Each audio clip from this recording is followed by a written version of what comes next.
तो social express, तो जैसा कि आपको पता है अभी हमने घर बैठे पढ़ाई का इनिशिएटिव शुरू किया है, जिसके ज़रिए हम आपको घर बैठे ही सारे के सारे सब्जेक्ट्स की पढ़ाई करवा रहे हैं। तो इसी इनिशिएटिव में आज हम बायोलॉजी का लेक्चर लेके आए हैं आपके लिए। इसके प्रीवियस वीडियोस आपको हमारे चैनल पर मिलेंगे। अगर आपने देख लिया तो बहुत ही अच्छी बात है, नहीं देखा है तो उसकी लिंक आपको डिस्क्रिप्शन बॉक्स में मिल जाएगी, आप वहाँ से देख सकते हैं। तो आइए आज हम स्टार्ट करते हैं फिर से अपना चैप्टर का वही पार्ट, बायोलॉजी में कौन सा सेक्शन चल रहा है अपना? सेक्शन चल रहा है लाइफ प्रोसेस। और लाइफ प्रोसेस के अंदर कौन सा टॉपिक चल रहा है? रेस्पिरेशन। ये लेक्चर नंबर कितना है? ये है हमारा लेक्चर 808। ठीक है, तो आ जाइए रेस्पिरेशन को स्टार्ट करते हैं। पिछले वीडियो में हमने देखा था रेस्पिरेशन फॉर अमीबा वगैरह, जिसमें हमने यूनिसेल्युलर ऑर्गेनिजम्स में रेस्पिरेशन की प्रोसेस को समझा था। आज हम मल्टी सेल्युलर और बड़े ऑर्गेनिजम्स में रेस्पिरेशन की प्रोसेस को समझना शुरू करेंगे। ठीक है, तो हम यहाँ पर पढ़ेंगे respiration in different organisms.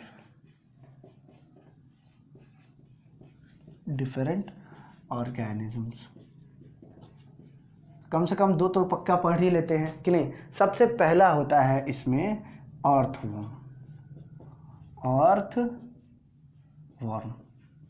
Earthworms के बारे में पढ़ते हैं। अर्थवॉर्म क्या होते हैं? इनको हिंदी में कहते हैं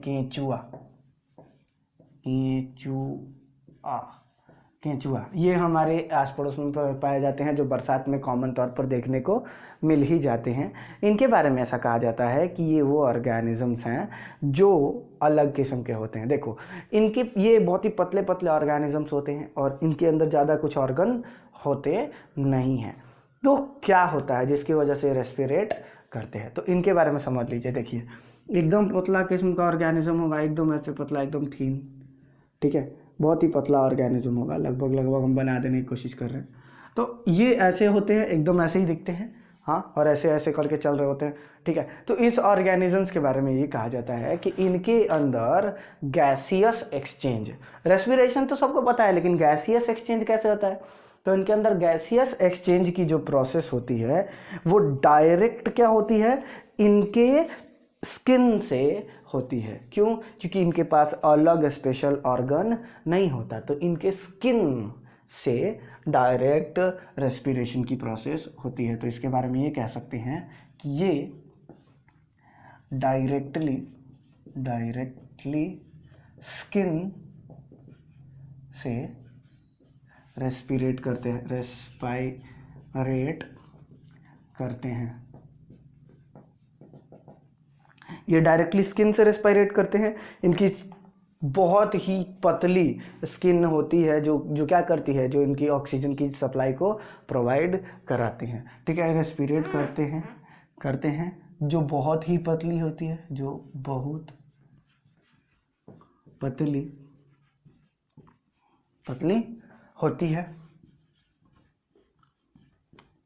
होती है, एकदम पतली सी स्किन होती है। इसी वजह से सांस लेना और सांस छोड़ना आसान हो जाता है। लेकिन इसके लिए एक बहुत ही ज़बरदस्त बात होनी चाहिए। क्या होनी चाहिए? इसके लिए इसकी स्किन का मॉइस्ट होना बहुत ज़्यादा ज़रूरी है। मॉइस्ट होना बहुत ज़रूरी है। मॉइस्ट मतलब क्या हो गया? मॉइस्ट मतलब गीला होना। जब तक इसकी स्किन गीली नहीं होगी ये रेस्पिरेट नहीं कर पाएगा। और इसी वजह से इसके अंदर की ऑक्सीजन जो होती है और कार्बन डाइऑक्साइड की जो भी सप्लाई होती है वो सब के सब स्किन के मॉइस्ट लेवल पर डिपेंड कर रही होती है। अब मॉइस्ट होगा तो स्किन रेस्पिरेट करेगी, मॉइस्ट नहीं होगा तो स्किन रेस्पिरेट नहीं कर पाएगी। और यही रीज़न था जिसकी वजह से इसके बारे में कहा जाता है कि हाँ, सांस लेने के लिए इसकी स्किन का गीला होना बहुत ज़रूरी है। केंचुए हो गए, जोंक हो गए, या फिर मेंढकों के बारे में भी कहा जाता है कि मेंढक में भी जब वो चमड़ी से सांस लेते हैं तो उनकी स्किन का गीला होना बहुत ज़रूरी होता है। ठीक है, तो बस यही होते हैं। देखिए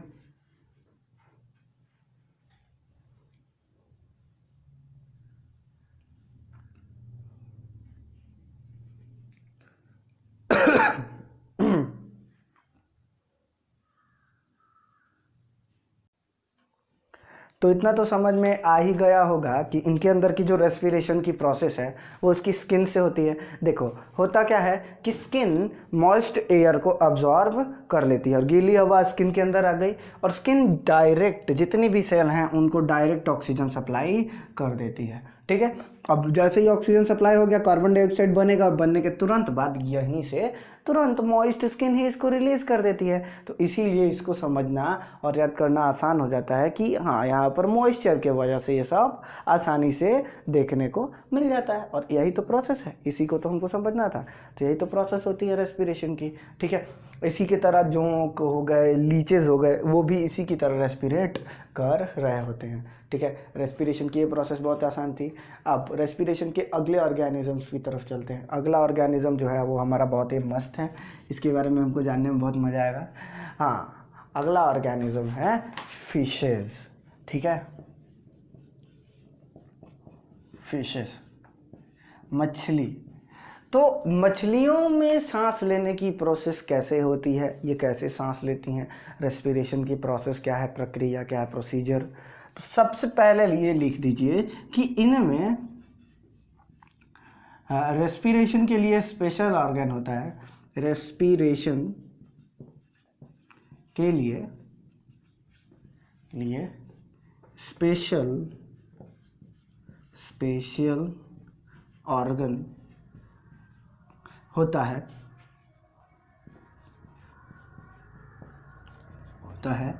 जिसे रेस्पिरेशन के लिए स्पेशल ऑर्गन होता है जिसे गिल्स कहते हैं। गिल्स कहते हैं। ठीक है, तो इन मछलियों में गिल्स मौजूद होता है जो रेस्पिरेट कराने में मदद कर रहा होता है। सोचो गिल्स की मदद से ही रेस्पिरेशन होता है। तो ये गिल्स क्या होते हैं, यहाँ पर गलफड़ों के पास जो मछलियाँ होती हैं उनके गलफड़ों के पास गिल्स मौजूद होते हैं। ये ऐसे चीरे लगे हुए होते हैं जो अंदर की तरफ होते हैं। फॉर एग्जाम्पल अगर ये एक मछली है, फॉर एग्जाम्पल, वैसे मेरी ड्राइंग तो अच्छी बनती नहीं है लेकिन ट्राई करूँगा मैं कि अगर ये एक मछली है, इस मछली का मतलब ऐसे ही कुछ ड्रॉ कर दो तो इस मछली के सांप वैसा मानना लग रहा है।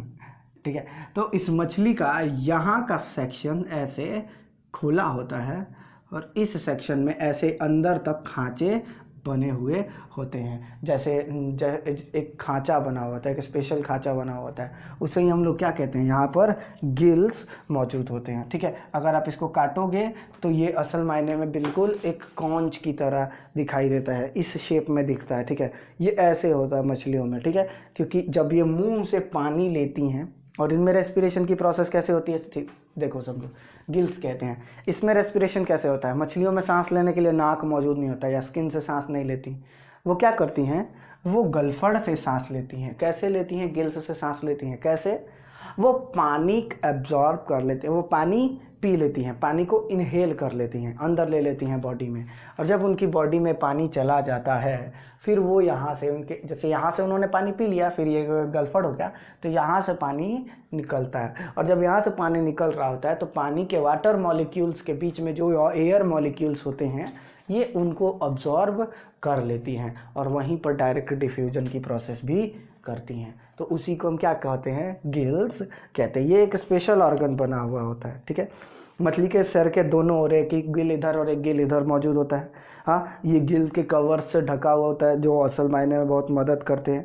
ये बाहर से नहीं दिखता लेकिन अंदर रहता है, क्योंकि ये मछलियाँ वाटर में रहती है तो इसीलिए ये अंडर वाटर या फिर वाटर में मिले हुए ऑक्सीजन का यूज़ करती हैं। ठीक है, गिल्स कहते हैं। तो कह सकते हैं कि ये water soluble oxygen, water soluble oxygen,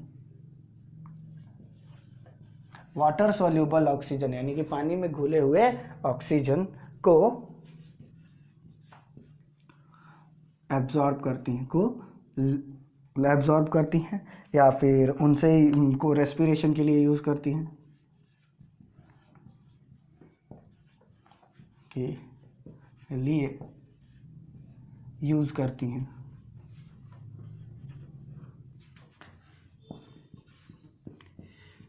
जैसा केंचुआ वाला सिस्टम हुआ था स्किन से, वैसा ही सिस्टम इनके अंदर होता है, लेकिन वो किससे होता है?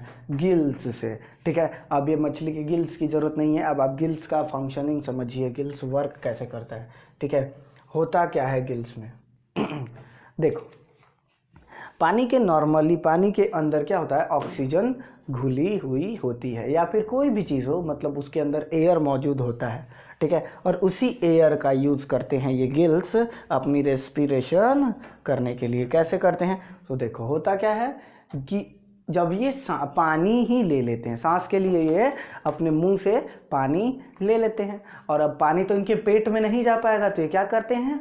पानी लेते हैं, लेकिन ये इधर से और इधर से दो गलफड़ होते हैं मछलियों के, तो पानी एब्जॉर्ब कर लिया यहाँ से और यहाँ से, दोनों गलफड़ों से अपने पानी को रिलीज करते हैं। और जब पानी वहाँ से निकल रहा होता है, गिल्स से बाहर जाता होता है, तो वहाँ पर जो लेयर होती है, वहाँ पर जो सेल होती है, वो वहाँ से पानी में से ऑक्सीजन को खींचने की कोशिश करते हैं, और डिफ्यूज़न की प्रोसेस से ऑक्सीजन खींच लेते हैं, और खींच कर क्या कर लेते हैं? और खींच कर यूज़ करते हैं, पूरी बॉडी में वहाँ से चला जाता है। यानी कि मछलियों के अंदर बहुत ही छोटे से हार्ट पाया ही नहीं जाता। ज़्यादातर मछलियों के अंदर हार्ट नहीं होता, लेकिन जिनके अंदर होता है वो इसी प्रोसेस के ज़रिए काम करते हैं। ठीक है, समझ में आया?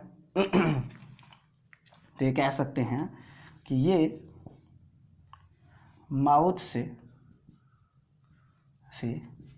वाटर इनहेल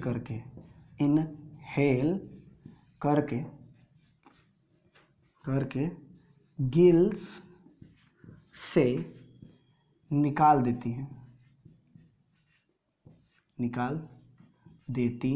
देते हैं, लेकिन गिल्स में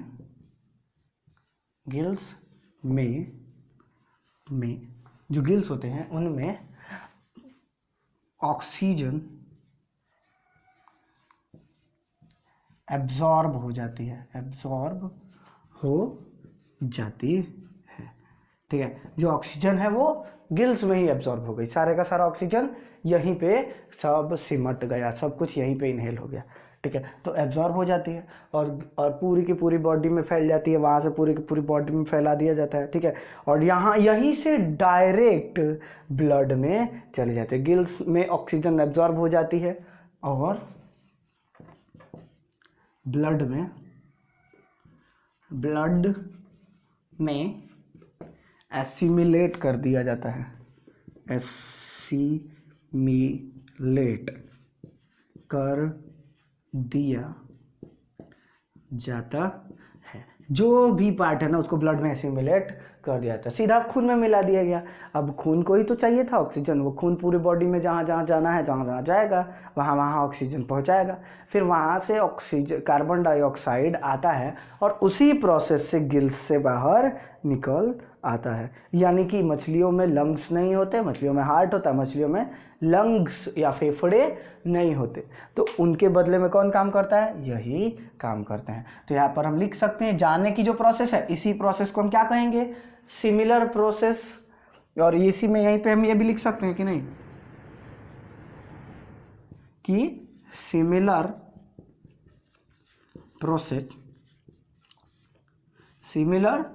प्रोसेस कार्बन डाइऑक्साइड के रिलीज के लिए भी होती है, कार्बन डाइऑक्साइड के रिलीज के लिए भी होती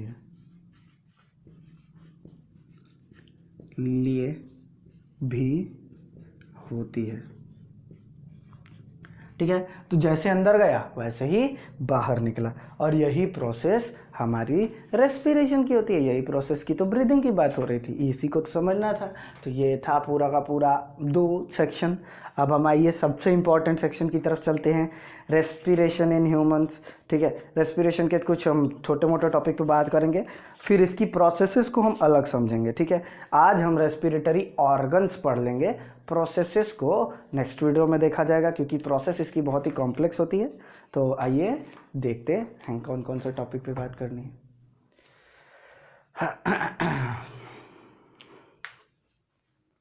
चलो ठीक है, तो आज कुछ ज़्यादा ही कंटेंट हो रहा है, हमको भी लग रहा है कि आज कुछ ज़्यादा ही टॉपिक जा रहे हैं, लेकिन अच्छी बात है, जल्दी जल्दी खींचना पड़ेगा क्योंकि बहुत लेट हो गए हैं।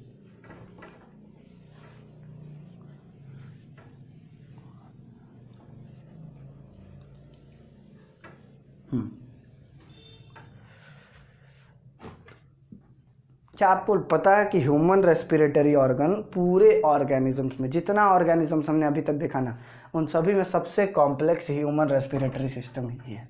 क्यों? क्योंकि बाकी जानवरों में या बाकी ऑर्गेनिजम्स में जब हम पढ़ते हैं तो उनका कोई एक ऑर्गन या एक छोटा सा हिस्सा होता है जिसको हमको पढ़ना होता है, पर जब ह्यूमन रेस्पिरेटरी सिस्टम की बात करते हैं तो इसके अंदर ना बहुत सारी चीज़ होती है। जैसे हमारा नाक हो गया, हमारा विंड पाइप हो गया, हमारे लंग्स हो गए, हमारा हार्ट हो गया, हमारे ब्लड सिस्टम हो गए, ट्रेकिया, वेन्स, हर चीज़ को पढ़ना पड़ता है। ठीक है, तो ह्यूमन रेस्पिरेटरी सिस्टम बड़ा होता है और बड़ा कॉम्प्लेक्स भी होता है। ठीक है, तो इसीलिए इसको थोड़ा हम पढ़ेंगे, ध्यान से देखने की कोशिश करेंगे।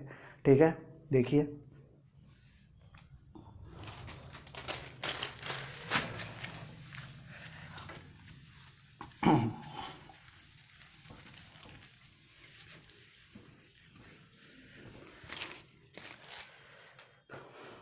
हाँ, तो आइए बात करते हैं रेस्पिरेशन इन ह्यूमंस। और ऑर्गेनिज्म की तरह हमारे अंदर भी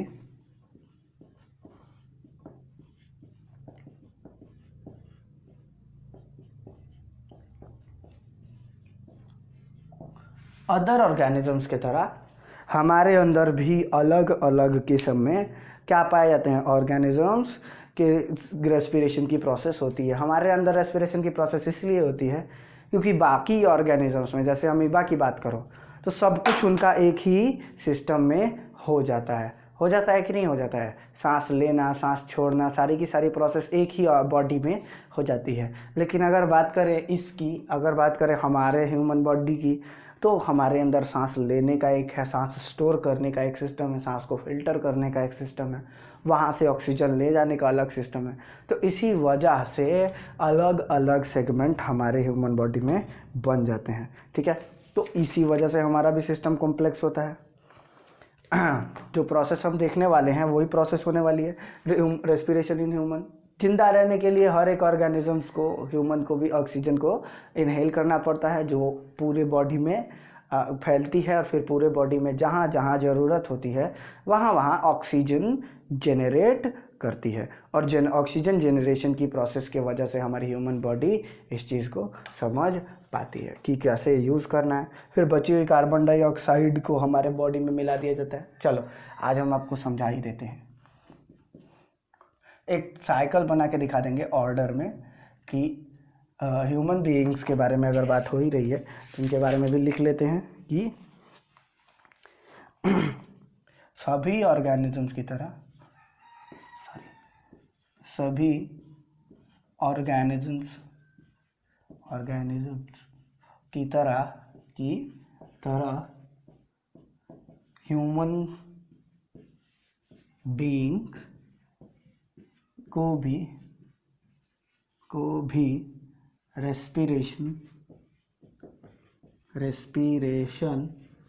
करना पड़ता है।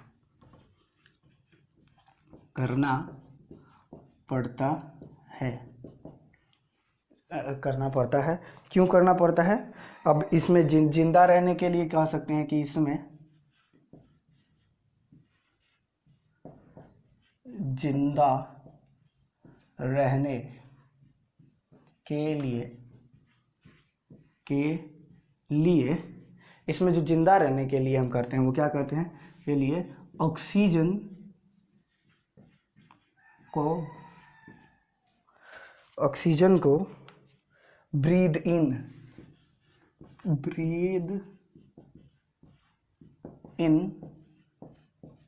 करना पड़ता है। ऑक्सीजन को ब्रीद इन करना पड़ता है मतलब हमको सांस लेना पड़ता है। और ऑक्सीजन, फिर ये ऑक्सीजन क्या करता है देखिए आगे, फिर ये ऑक्सीजन हमारे बॉडी में एनर्जी जनरेट करने के लिए काम करता है। ठीक है, फिर हम कह सकते हैं ऑक्सीजन के बारे में,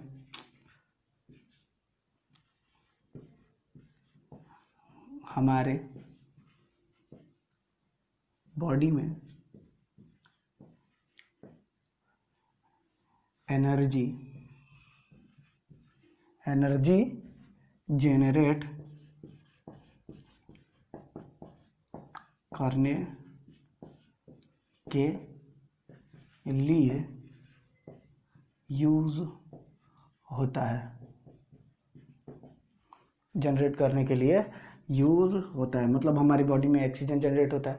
अब ये ऑक्सीजन जनरेशन होता कैसे है, ठीक है, तो वो प्रोसेस जिसके ज़रिए हमारे अंदर ऑक्सीजन से एनर्जी जनरेट होती है उसे रेस्पिरेशन कहते हैं। ये हमने आपको बताया हुआ है। ठीक है, जहाँ पर फूड छोटे छोटे पार्टिकल्स में टूटता है। अब यहाँ पर एक छोटा सा नोट डालकर रेस्पिरेशन कह सकते हैं। रेस्पिरेशन वह प्रोसेस है जिसमें बॉडी के अंदर मतलब हमारे बॉडी के अंदर फूड पार्टिकल्स को ऑक्सीजन की प्रेजेंस में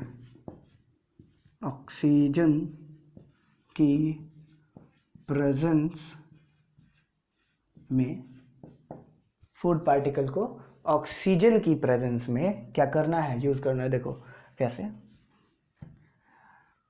हाँ, फूड पार्टिकल को ऑक्सीजन की प्रेजेंस में तोड़कर एनर्जी जेनरेट की जाती है। ठीक है, तो एनर्जी जनरेशन कैसे होता है, इस टाइप से होता है, समझ में आया। जहाँ पर क्या होता है, जिसमें हम सांस ले लेते हैं और एनर्जी जनरेट की जाती है। अब ये वाली प्रोसेस हमने न्यूट्रिशन में पढ़ी थी, याद होगा। न्यूट्रिशन वाली प्रोसेस में एक बार फिर से रिवाइज कराता हूँ, छोटी सी ही है इसलिए जल्दी रिवाइज हो जाएगा। ठीक है, C6H12O6 था, प्लस हमने जैसे ही 6O2 लिया तो उसके साथ हमारा एनर्जी रिलीज होता था, एनर्जी हो जाता था ना 38 ATP।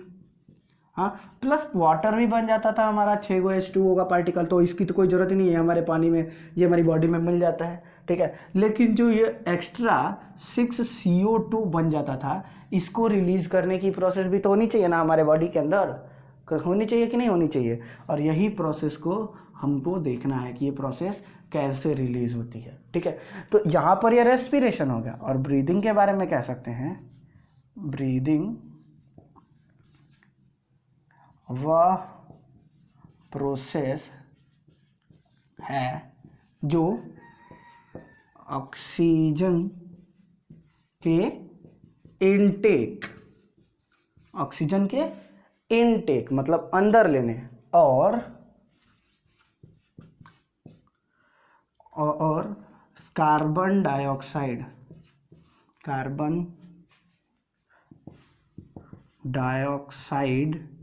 के एक्सहेल को दिखाती है। ठीक है, तो ऑक्सीजन अंदर लेने की प्रोसेस और कार्बन डाइऑक्साइड बाहर छोड़ने की प्रोसेस ब्रीदिंग होती है, और ये रेस्पिरेशन होती है। इसको मैंने पहले भी बताया हुआ था, लेकिन कोई बात नहीं, एक बार फिर से पढ़ लिया तो कुछ खराब नहीं है। ठीक है, अब इन चीज़ों के अंदर दो चीज़ें देखने को मिलती है। रेस्पिरेशन जो है वो बॉडी के अंदर होती है। रेस्पिरेशन के बारे में ये कह सकते हैं कि रेस्पिरेशन के बारे में आप ये कह सकते हो कि रेस्पिरेशन, नेक्स्ट टॉपिक में बोल देंगे, रेस्पिरेशन एक सेल्यूलर सेल्यूलर रेस्पिरेशन एक सेल्यूलर एक्टिविटी है जहाँ पर क्या होता है, जो सेल के अंदर हो रहा होता है, मतलब हर एक सेल के अंदर ये एक्टिविटी होती है रेस्पिरेशन की, जहाँ पर फूड जो है वो छोटे छोटे चंक में टूटकर माइटोकॉन्ड्रिया में स्टोर रहता है। जब आप सांस लेते हो तो सांस माइटोकॉन्ड्रिया में जाती है और माइटोकॉन्ड्रिया में टूटकर आगे बढ़ती है। तो यही प्रोसेस तो हमारा कहलाता है, इसी प्रोसेस को हम सेल्यूलर एक्टिविटी कहते हैं। ठीक है, तो ये एक सेल्यूलर एक्टिविटी होती है रेस्पिरेशन। वहीं बात करें अगर ब्रीदिंग की, वहीं अगर ब्रीदिंग के बारे में बोला जाए तो हम यहीं पे लिख सकते हैं कि वहीं ब्रीदिंग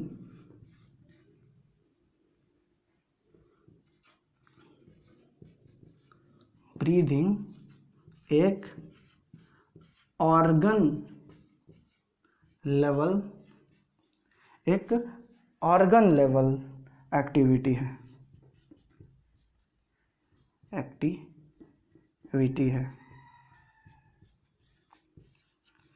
जहाँ पर मतलब सब कुछ ऑर्गन में होता है। ठीक है, हमारे ह्यूमन बॉडी के अलग अलग ऑर्गन है ना, उसके अंदर अगर प्रोसेस होती है तो वो कौन सी होती है, ऑर्गन लेवल ब्रीदिंग। समझ में आया? तो ये प्रोसेस होती है। अब इसके बारे में एक और बात कही जाती है कि जब ये ऑर्गन लेवल ब्रीदिंग होती है, इसके अंदर जब ये सांस जो ली गई है ना, वो गैसियस एक्सचेंज से बचा के रखते हैं। इसी के अंदर लंग्स आता है, इसी के अंदर हमारी फिजिकल प्रोसेसेस आ रही होती हैं। ठीक है, तो ये था ब्रीदिंग और इसके बीच का अंतर। ठीक है, तो इतना काफ़ी रहेगा ह्यूमन रेस्पिरेशन के लिए, क्योंकि रेस्पिरेटरी सिस्टम में भी पढ़ाना है और उसका मैकेनिज्म हम लोग देखेंगे। ठीक है, तो मिलते हैं नेक्स्ट वीडियो में। आज की वीडियो के लिए इतना ही, तब तक के लिए बाय बाय।